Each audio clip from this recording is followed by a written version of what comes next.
समय दिखाई नहीं देता पर बहुत कुछ दिखा जाता है। और इसलिए मैं हमेशा कहता हूँ कि समय का खास होना कोई ज़रूरी नहीं है, लेकिन खास लोगों के लिए समय होना बहुत ज़रूरी है।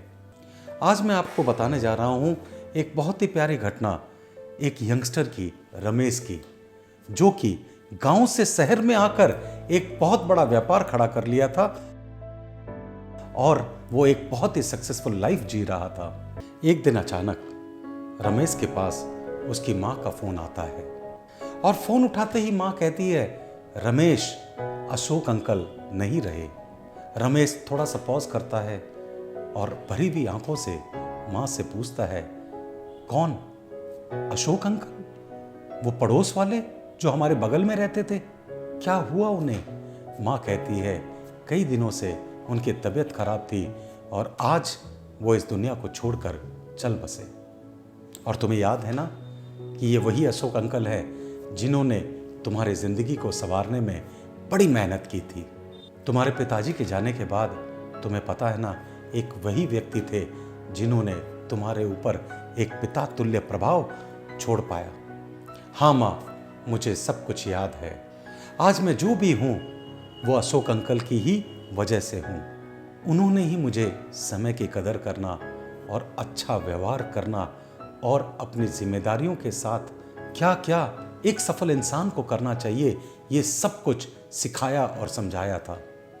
माँ, मैं जरूर आऊँगा उनकी 12वीं पर। 12वीं के दिन रमेश गांव पहुँचता है और उसे बहुत दुख होता है अशोक अंकल के बारे में सुनकर और जानकर। लेकिन एक बार उसके मन में इच्छा होती है कि मैं अशोक अंकल के उस घर में जाऊं जहां पर मैंने अपना बहुत सारे बचपन के दिन बिताए थे। उनके घर में वो अपनी माँ के साथ जाता है और कहता है, माँ, सब कुछ वैसा का वैसा ही पड़ा है जैसा कि आगे हुआ करता था।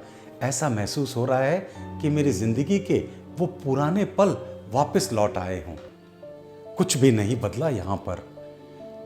देखते देखते वो आगे बढ़ता है और अचानक एक कोने में जाके वो रुक जाता है और माँ से कहता है, माँ, वो ब्लैक बॉक्स कहाँ है?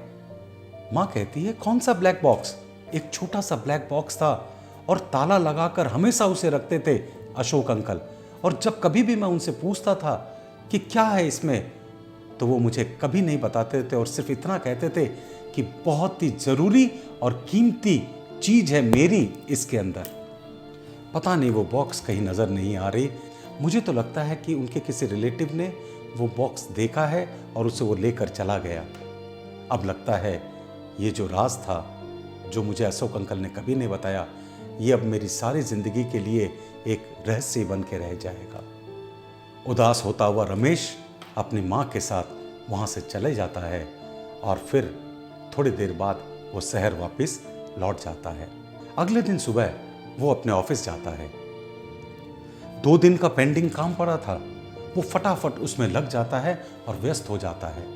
अचानक उसकी नज़र पड़ती है उसके आए हुए 2 दिन के डाक और कोरियर पर, और एक कोरियर के लिफाफे के ऊपर में उसको एड्रेस दिख जाता है और वो और किसी का नहीं, अशोक अंकल का ही था। वो फटाफट वहाँ से उठता है और उस कोरियर को हाथ में लेता है और उसको ओपन करता है। उसके अंदर वही ब्लैक बॉक्स था और उसके साथ एक लेटर मिलता है उसे, जिसमें लिखा हुआ था कि मेरी मृत्यु के बाद ये ब्लैक बॉक्स इस एड्रेस पर रमेश को भेज दिया जाए। ये सब देखकर रमेश की आंखों में आंसू बहने लग जाते हैं और उसके साथ में एक चाबी भी लगी हुई थी। उस चाबी को लेकर उस बॉक्स को वो खोलता है और अंदर में देखता है, ये क्या? उसके अंदर उसे एक घड़ी मिलती है, यानी कि एक वॉच। उसके साथ में एक छोटा सा नोट भी था और उस नोट पे लिखा हुआ था, थैंक यू रमेश, तुम्हारे समय देने के लिए शुक्रिया। उस घड़ी को दिल से लगाकर रमेश बहुत रोने लगता है और अब उसको यह एहसास हो चुका था कि अशोक अंकल के लिए जो सबसे कीमती चीज थी वो मेरा समय था।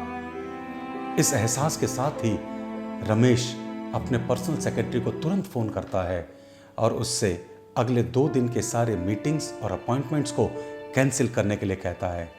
और उसे थैंक्स भी बोलता है जो उसने इतना समय उसे दिया। एक्चुअली दोस्तों, सच्चाई तो यही है कि हम कई बार वही चीज़ भूल जाते हैं जो हमारे जीवन में सबसे ज़्यादा कीमती है, और वो है आपका समय अपनों के लिए।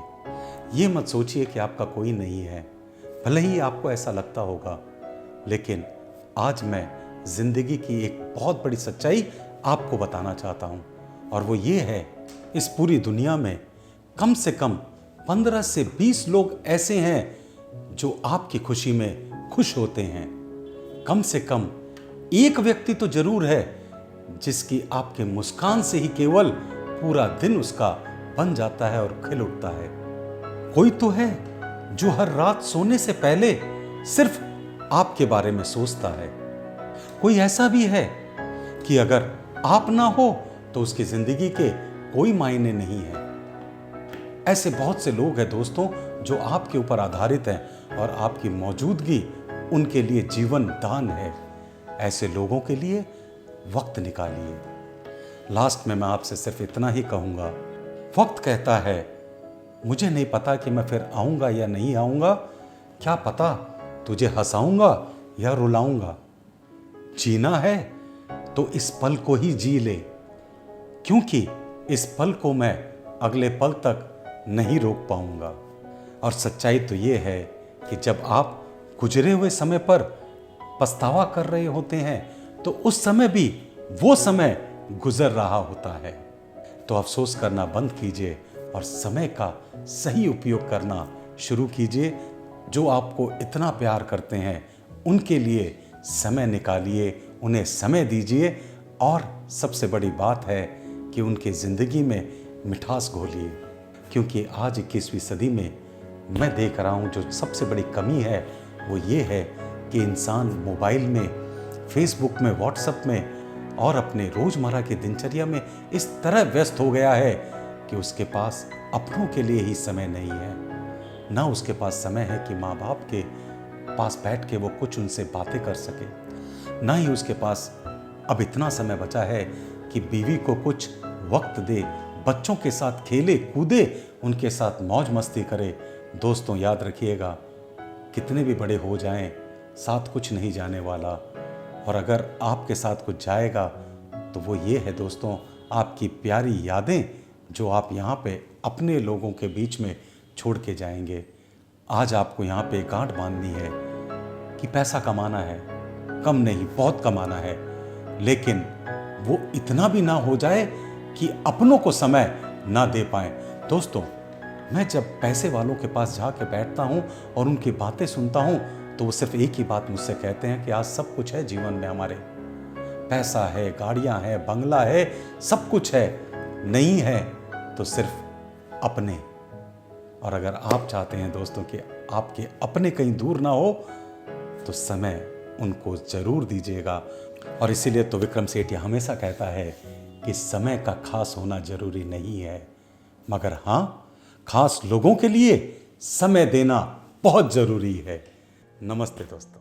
इसे अपने दोस्तों के साथ और अपने रिश्तेदारों के साथ और दूसरे लोगों के साथ शेयर करना मत भूल जाइएगा। और आप हमारा YouTube चैनल भी सब्सक्राइब कर लीजिएगा और बेल आइकन दबाना मत भूल जाइएगा, जिससे कि इस तरह की जीवन में आगे बढ़ने की बातें हम डायरेक्टली बिना किसी डिस्ट्रप्शन के आप तक पहुंचा सके।